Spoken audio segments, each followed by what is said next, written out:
What's happening, Hardscapers? This is episode 140 of the How to Hardscape podcast, where we talk about how you can start and grow your hardscaping business. If you are not already a member of the How to Hardscape membership platform, we have a new course coming out in less than a week here. This is the Gas Fire Feature Installation course. Already available for you is the installation of interlocking concrete pavement course, as well as the installation of segmental retaining walls course. Each of those are more than 2 hours long in length. Additionally, a webinar on end of year accounting practices is available to members right now.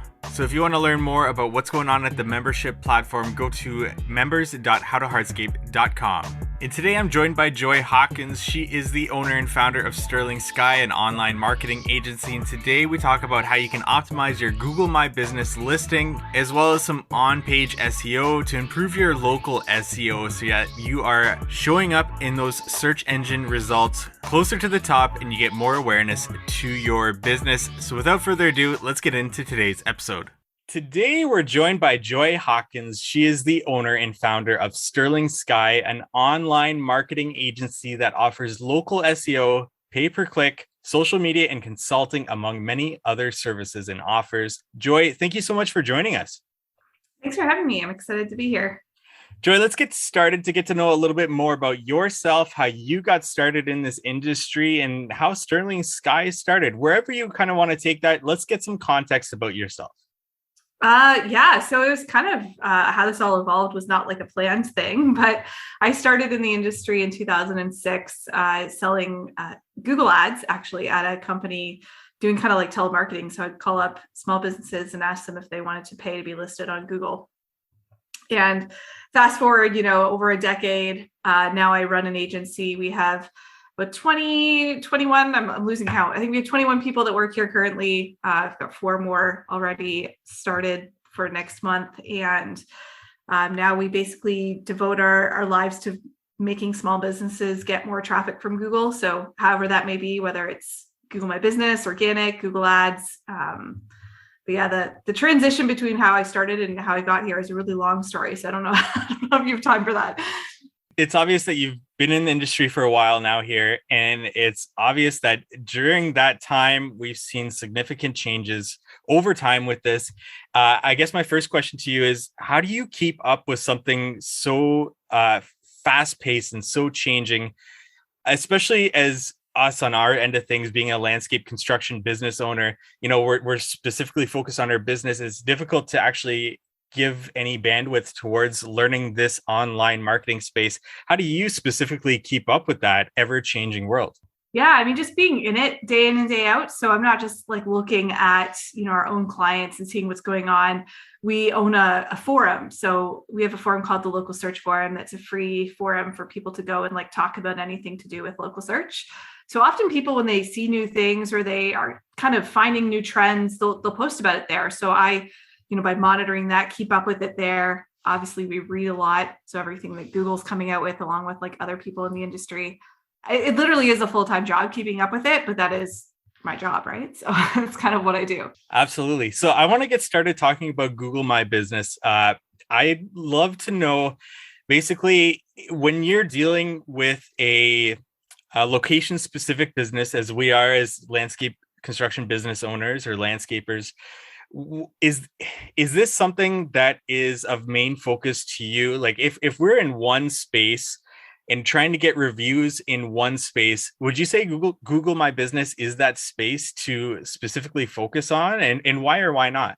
Yeah, I would definitely say Google's always at the top of the list. Like it's hard to come up with a site that will deliver as much traffic as Google will.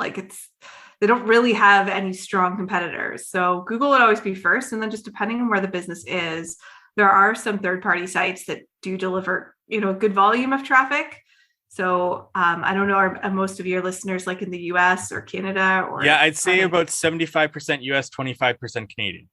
Okay. So like in the US side, I would say, Yelp, depending on where you live, can deliver quite a bit of traffic along with Home Advisor. And then if you're in Canada, another one to definitely look out for is Home Stars. That one delivers quite a bit of traffic for people in that space in Canada. Is there any reason why you see these trends? Like I've heard out especially on the West Coast in the States, Yelp is so big because Yelp, I believe the headquarters are out there, or at least Silicon Valley has that kind of traction there.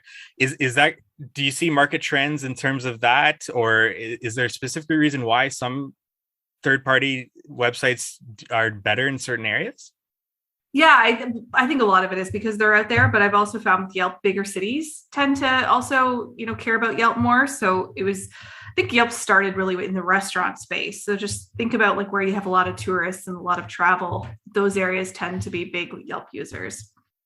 Interesting. And what about in terms of us signing up for all these third-party websites? Does it make sense that even if we can't, say, dedicate a specific amount of time, and I'm talking about the owner operator that can't quite hire out marketing services, does it make sense for us to make accounts on all of these third-party websites just to have some sort of real estate there, even though we're not going to be updating it frequently and whatnot?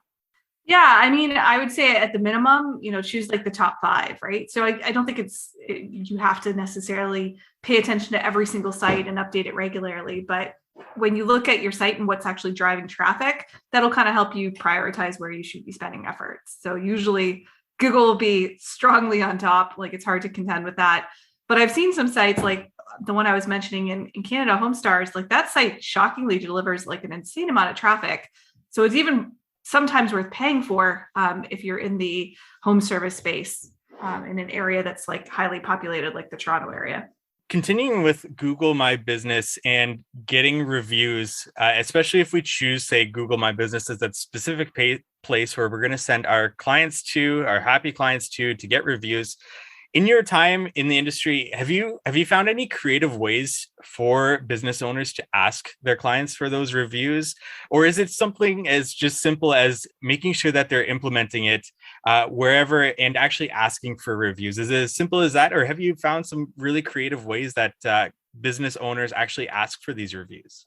Yeah, I mean, my recommendation is always to try and automate the process if you can. So we use a tool, like it is a paid tool, but we use a tool here called Gather Up. And what I like about it is I can just dump in my client list, as we have people sign up and stuff, and then it will email them, ask them for a review. But then if they don't respond, it'll also allow you to send reminders. And you can also send them via email or via text, because sometimes people, depending on their setup, some people don't check their email often. So they may not get your review request, but if you text them, that's like right in front of them.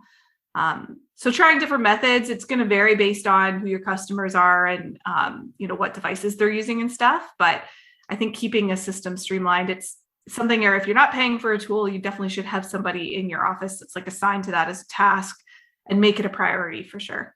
Excellent. And especially getting it right to the client's phone. I think that's a really frictionless way of asking for that review. So service area and having a specific location for your business on Google My Business has been something that I've actually struggled with personally, having started my business in one area and then somewhat recently moved to another area.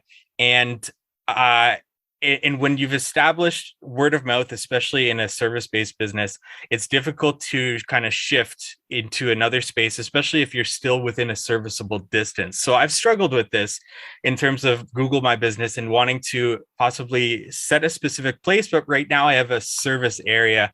Do you have any advice in terms of results that clients see if they have a service area or if they pick a specific place? Do you think you'd lean a client from one to the other, or what kind of results have you seen in terms of that? Yeah, so I mean, the typical person in this space would be a home-based business, right? That's pretty typical. Yeah. So where you show up on Google, where you rank, it's all based on the address that you use. So if you're using your home address, then you're going to rank near where your home is. If people are searching for like lawn care near me, for example, they'll get you if they're close to where your home is at. If you service an area that's like 2 hours away, let's say, or like an hour away, you're likely not going to rank there unless you were to get an office or, I've seen cases before where people have business partners. So usually when we kind of set that up, we look and see where does the business partner live, which one of them lives in a better area, like whose address should we use here? So if you're in that boat, definitely, go with the one that's in the bigger town or the town that you want to show up in. But usually it's one of those things where the service areas that you set don't actually dictate where you show up. So you could say, I service this entire state. Doesn't mean you're going to rank all over the state. If need be, would we be able to use, say, like a PO box to be able to verify that Google My Business in that specific location? Because they do send out that postcard there for you to verify it. Is that a possibility, or is there ways around it? Or does it actually have to be a physical location, real estate? Yeah, so definitely don't use PO boxes, virtual offices, co-working spaces. Google has ways of telling if you're using a PO box. So usually if you use one, the listing gets automatically suspended. So I would steer clear of those. I've seen businesses that will get small offices, just somewhere that they work out of occasionally.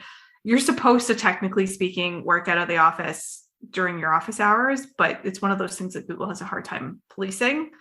So I have seen, we had a client that was a handyman company.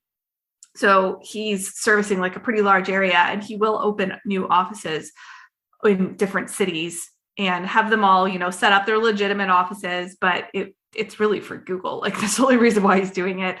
And it makes sense because if he gets, a certain number of jobs, it pays for the lease and then a lot more than that, right? So can be a strategy to utilize if you're looking to grow the business and looking to get more activity from like a specific area that's got a large population.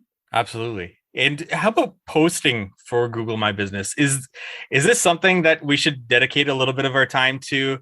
Does this actually have any effect on showing up closer in Google results to that number one? Or is this more so just getting traffic? Have you seen results with it? Posting in general, what do you think about that and the frequency that we should be posting? Yeah, Google Posts is a great way to get traffic. The thing is, you got to keep in mind is the people that are seeing your posts are people that are searching you by name. So when somebody does a branded search for your company, they will get what we call a knowledge panel, which is a box basically on Google that has your reviews and your phone number and your address, and then they will see anything that you're posting in that box. So these people are people that have already heard about you, and then you're using that as an opportunity to kind of grab their attention, convert them, make them actually call you. So I usually say, like, think of it, more like, and maybe an email newsletter in that sense. You're trying to kind of get them something salesy, like a special or a sale or some reason why you're good. But I wouldn't see it as something where you're going to get like tons and tons of new business because you're posting, if that makes sense, because these are all people that are searching you already by name. How about like frequency in terms of dedicating some time to craft these things? Would it be like once a week you post on Google My Business? Is there a frequency that you've seen? What's your opinion on that? Yeah, so it really varies. Like, we have some clients, for example, where we post regularly, and some where I like put a post up and we use offer posts. So you can actually set the date you want the post to stay up for. And so sometimes we'll set it for like 2-3 months, just because frankly, there's not enough new stuff for us to constantly be posting. So an example of that, I have a lawn care client that does Christmas light decorating in the winter. So they come in, they install your Christmas lights, and then they come and take them down. So when we get close to that season, we will put up a Christmas light post, showing some of their work. And then usually I'll have the date range set for that to have it set to show like the entire month.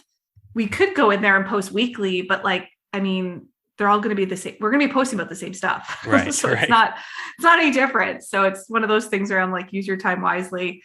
Unless you have constant changing stuff, I would say, post about whatever the current seasonal thing is that you're doing. Right. And do you have a story about a client that came on board that maybe didn't even have a Google My Business or just neglected their Google My Business account? Do you have a story in terms of a success where we can kind of show our audience that if they don't have a Google My Business, it's free to sign up. You might as well do it to start to build that local SEO. Any success stories that you have in terms of this for any type of business, really? Yeah, I'll be honest, most of our clients are ones that already had listings when they got set up with us. But I could definitely say that we published an article, I think it was last year, on our blog. So the Sterling Sky blog, if you want to read about local SEO, we've got tons of stuff on there. And one of the things that I posted was just, is traffic from Google My Business increasing year over year, or is it like stagnant or, flatlining? we're definitely seeing the trend that it continues to rise at like a really fast pace. So I gave a few different examples in different industries on that article, but it's still going up. So it's kind of exciting to still have that kind of growth. I don't know if Google will ever hit the point where it's like you've hit the most you can get and you're just going to kind of maintain it. But what we normally see trend wise is that the sky's the limit when it comes to how much growth you can get. So that's good for those of us in marketing. Speaking on that and on those trends, do you have or have you seen any sort of trends with those third-party sites, like besides Google? Are those continuing to go up in relativeness to Google My Business, also going up with those trends? Do we have access to those numbers at all to see kind of trends across the board so that we can choose the channels if we want to dedicate our time to it? Yeah, so I don't want to quote him wrong. I want to say Mike Blumenthal put out an article talking about Google versus Yelp when it comes to like reviews and traction and stuff. And I want to say Yelp's trend line is going down, but I haven't seen anyone else that's continuing to rise like Google. Like we see Bing, for example, who's supposed to be Google's competitor. They haven't increased at all. Like in the decade that I've been working, I have not seen Bing take any market share from Google. If anything, it's the opposite. So I think that they're a pretty big contender at the moment. One to keep an eye out for would be Apple Maps. I know Apple Maps is kind of slowly creeping into things and they're trying to become more of a competitor to Google. But at this point, it's still like they're not even close. So I don't know when that will happen, but we're not there yet. So speaking about trends and how things are going, do you have any predictions about Google My Business going forward that you'd want to share with us? If years down the road, whatever it might be, I know Google is a big business. It's not going anywhere anytime soon, but do you have any predictions in Google My Business or in local SEO tools or other, third-party sites, predictions about that you'd want to share with us? Yeah, one thing that I've been really monitoring, I'm kind of working on a study right now that I'm going to be releasing later this year about images when it comes to reviews. So this is definitely a trend that I've noticed. More and more people are adding photos when they're leaving reviews. Like if you'd asked me 3 or 4 years ago, nobody left photos in reviews. Like it wasn't a thing. But we're seeing especially like the business I mentioned that does lawn care, people will post pictures of their lawn, which is both good and bad. So it's great when it's a positive review, right? When it's not a great review. And then you've got this photo of this like dug up, terrible looking lawn, not something you'd want plastered on your listing. We're seeing that basically photos in reviews cause them to show up higher. Like when you're looking at the most recent reviews or the most relevant reviews, the reviews that actually have photos in them tend to stick longer and be more prominent. So that's both an opportunity and kind of scary at the same time. So, asking customers, especially if you're like a visual type of industry where the work that you do looks visually appealing, asking customers to leave a photo of what you did along with the review. I think that's becoming more important. But watching out as well for those, frustrated, irritated customers is going to be another thing to definitely look out for. Absolutely. Which brings me to my next question with negative reviews. How should we handle that with Google? Starting with negative reviews that are actually legitimate. How would you go about dealing with that? Or how would you sort of consult with a business about dealing with those negative reviews on Google? Yeah, my biggest tip or piece of advice for that is if you're a business owner and you get a negative review, don't be the one to respond to it. Have one of your employees or someone that you trust really well write up the response for you. And the reason being is you are personally going to feel attacked and you're going to be defensive and you're going to have emotions, and somebody else wouldn't necessarily have that. So that's usually my number one thing, because people often in their review responses actually kind of shoot themselves in the foot. And instead of making a bad situation better, they actually make a bad situation worse by coming off as angry or defensive and not really accomplishing anything. One thing I see very common when I go through different Google My Business, and especially the reviews, is I see a very common response to a negative review is, unfortunately, you do not come up in a client that actually contacted us. It might even go further than that and explain that this is obviously not a legitimate review. If that obvious business owner feels personally attacked, it might go in the offensive there. Is this a sort of a marketing tactic in terms of delegitimizing reviews that may actually be legitimate, or do you see a trend of Google My Business reviews being not legitimate? Actually, I'd say neither. So what we normally see with customers is they are legitimate reviews, but like the person's not using their real name. So this is really common online. Google even has the ability now where you can actually block people from being able to see what other reviews you left and stuff, because there's privacy concerns. So I think that, customers leaving negative reviews, they often don't want you to know who they are because they don't want you calling them and contacting them and harassing them, which happens. Like you see stories all the time of customers that leave a negative review and then they get harassed for it. Like the business owner won't leave them alone. So people knowingly use, fake names, not fake names, but like, usernames online that don't necessarily divulge who they are. And that's intentional. It's frustrating for the business owner because they may not be able to match up, who you are. But that's often what's going on with a lot of these cases, which is frustrating, but Google's totally fine with it. Absolutely. And what if a business owner does feel that these are unlegitimate reviews coming in? For example, maybe that either that business or that business owner got negative press for something, and then people just start flooding in and leaving these reviews, even though they haven't dealt with that business. That's just one example of, say, unlegitimate reviews. Is there a process that Google has in terms of taking down these reviews or, anything like that? Yeah. So if it's just like somebody where they leave you one review and you don't know who it is, there's not a whole lot usually you can do. If you're being attacked because, let's say, there was a TikTok video that went viral where somebody said something about, something political they didn't like that you did, or, you've seen probably tons of these cases, and you all of a sudden start getting, dozens of negative reviews from people that are upset because of that social media post. Those are something Google will do something about. So those generally get removed. But it all comes down to like, what happened. They need to actually see the post. So you'll need to actually show them like, here is this TikTok video, that type of thing. But definitely when it comes to those types of attacks, that is against Google's guidelines. So they will remove those. Gotcha. Anything else that you'd want to touch on with Google My Business before we kind of transition towards, I guess, more SEO on page SEO for our website? Any other things that you'd like to mention about Google My Business?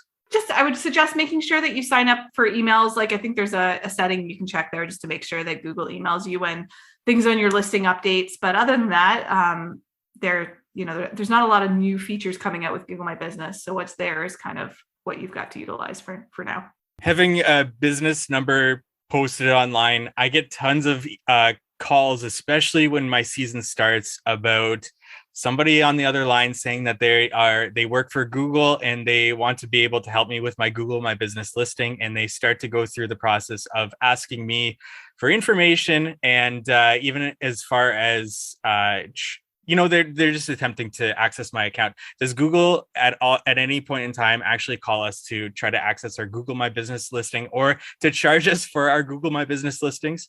Well, they don't need your permission to access it because they work at Google. So that definitely is not them, as well as charging. So Google's never going to ask you for money. They do ask, like sometimes they will call businesses to confirm that they're real or legit. So if they're just verifying your address, your phone number, there's a possibility, and I'd say a very small possibility that that's Google. But if they're asking you for like a credit card number or, they need you to give them a verification code, yeah, I would hang up. I just needed to ask that question because I'm sure lots of different business owners get those types of calls, unfortunately. But moving towards on-page SEO, or at least when we're starting to build our website, how do we start about making sure that we are showing up to our local audience, to people that we actually want to show up to? Say if they're searching for something like landscaping in fill-in city here, is there a certain process that we can try to craft our website towards in order to show up for that and not necessarily a landscaping in general or that long-term key phrase that doesn't include a city in there? Yeah. So, having your site set up, making sure that you have, a page on your site for each of your different services. So, not one page that says services that lists like 15 things. Making sure that each service actually gets its own page is important. if you're not sure what to write about or what types of content to put in your site, and you're not looking for me to teach you on how to do SEO, which I'm sure we don't have time for, the best thing to do is, make a list of all the questions you get asked on a regular basis. Like when somebody calls your office, what are the top 5 things that they ask you about what you offer, whether that's pricing, whether that's, certain specific things about the service. And each of those things, that's what I would make sure is on your site. So turn each one of those into a page or a topic based on just the questions that you're getting asked. And that's kind of a non-techie way to do keyword research. Absolutely. And how about if you have, let's say, multiple service areas, or at least areas that you can specifically hone in on? Would you create a specific page for each of these locations? Or would you just have, say, at the bottom of your website, the list of serviceable areas? I would definitely create a new page for each one. Again, depending on how many. So going back to that lawn care example I was using, I think they have like 20 on their site, but they work phenomenally. So they get a ton of traffic. And what we kind of do to keep them unique and different is on each of those pages, we'll have like reviews from customers in that area. We'll have photos of people's lawns from that area. Also, you can have like a map of the area. So there's lots of things you can do to make it kind of unique, but you don't want to have like 15 pages with the exact same content on them if you can avoid it. Try to make it a little different. Again, you don't need to rewrite the entire thing, but making sure it's got some unique information on it is helpful for sure. What about serviceable areas that don't necessarily have a lot of people searching in on? Is it still worth trying to create a page around that serviceable area, or is there a way to kind of determine for us, this is a keyword that we should kind of go after and use in our website somewhere for that serviceable area? How would we go about that? Yeah, I mean, it all comes down to how much your time is worth and how much your customers are worth. So, we have, for example, like clients that are lawyers where we've created a service area page. And if it drives 2 leads in a single year, it was worth it. So it really depends on what what a client's worth to you or what a lead's worth to you. And then obviously what your time is worth. But if you're in the category where each customer is worth a decent amount of money, then it is a good idea. But if you're like, no, I really need a lot of volume, then I would avoid kind of spending the time on that. Gotcha. Does it matter if we have photos and videos on certain pages? Can it all be text? What have you seen in terms of how this has changed over the years? Yeah, I mean, you absolutely need text. And I would say at the top of the page, you want to make sure you have descriptive information about what that page is about. Like Google's got to be able to crawl that. If all they can see is images and videos and no text, you're going to have a hard time ranking. That being said, videos are super important. I also find in this industry, there's not a lot of high quality videos or good videos out there. So if you can be that person that's got lots of informational videos, even like as weird as it might be, like having how-to videos, things that can help people realize how to, take proper care of their properties and stuff as well. That type of information will drive more traffic, which, if you market to that traffic, will eventually turn into customers. So the more the better, but, focusing it all around on like the questions and things that people are just constantly asking you when they're talking to you on the phone. And how about having a blog, or at least having some sort of continuous or semi-frequent form of updates or how jobs are going? Does Google look favorably on a website that has a blog? And when I say blog, I guess just frequent posts of some sort with some sort of text, photos, video. Does Google look favorably on something that's continuously being updated in terms of a website?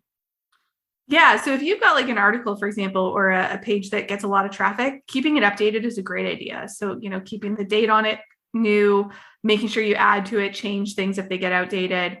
We don't generally suggest having like a blog format for most small businesses because most of their information is not time sensitive. Like, you're not CNN. You don't need to have like the most recent post at the top.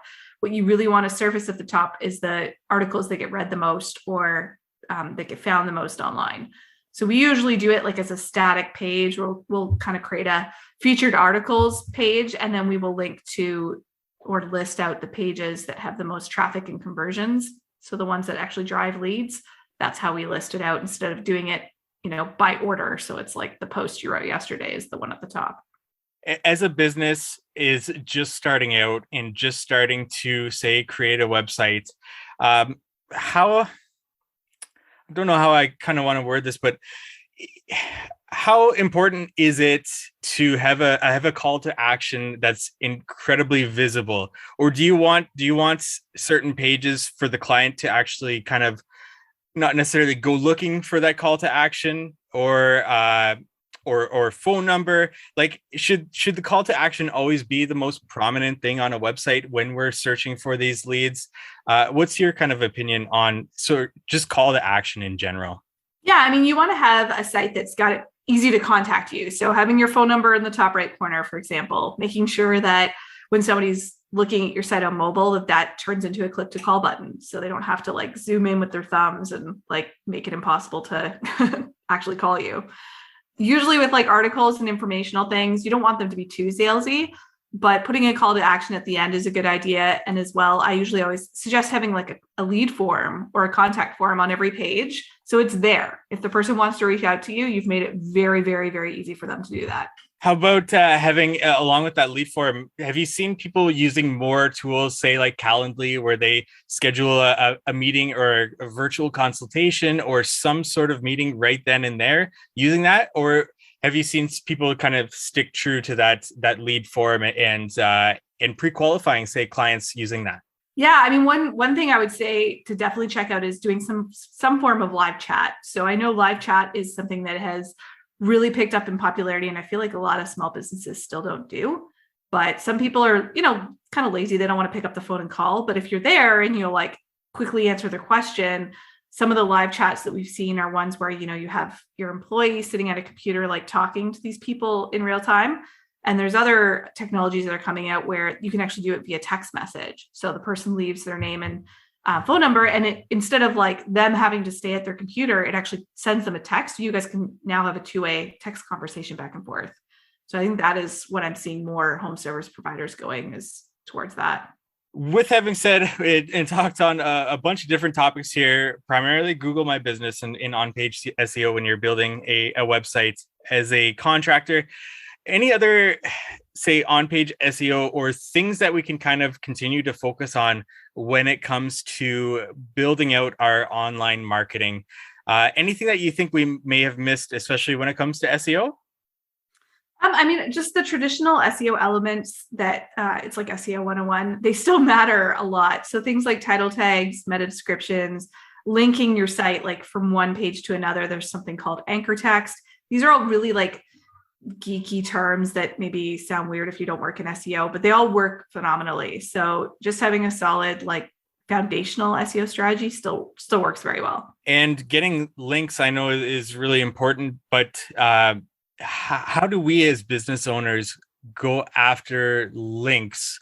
It can be difficult to try to find, a website that's willing to link back to you, or reaching out to people for certain things to get those links. Have you seen creative ways in which, say, a landscape or just a home service business has been able to get links that are not spammy links back to their website in order to improve their SEO?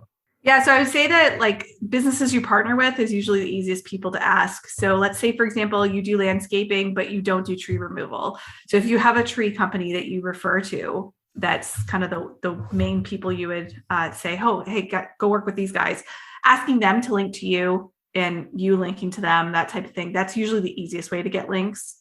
There's lots of ways to get links, but a lot of them are really hard to execute on. So that's probably the easiest one. And it's obvious with everything that we've touched on, there's a lot of things to not only learn, but to actually implement into your business. The audience listening to this are landscapers. We take great pride in our business, in our work that we do.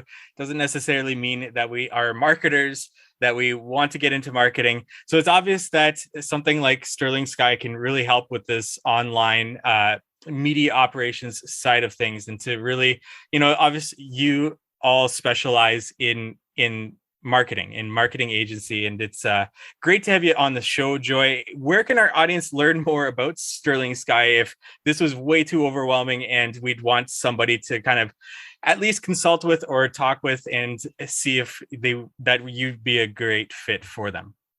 Yeah, we do. So our website's sterlingsky.ca, and then we also do events. So localu.org is a corporation I bought a couple of years ago, and we do events usually 3 times a year. They're currently all online, virtual.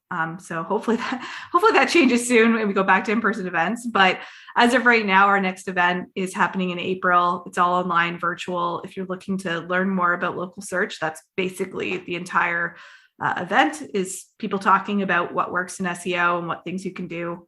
So that would be something to check out. Definitely. Joy, thank you so much for joining us.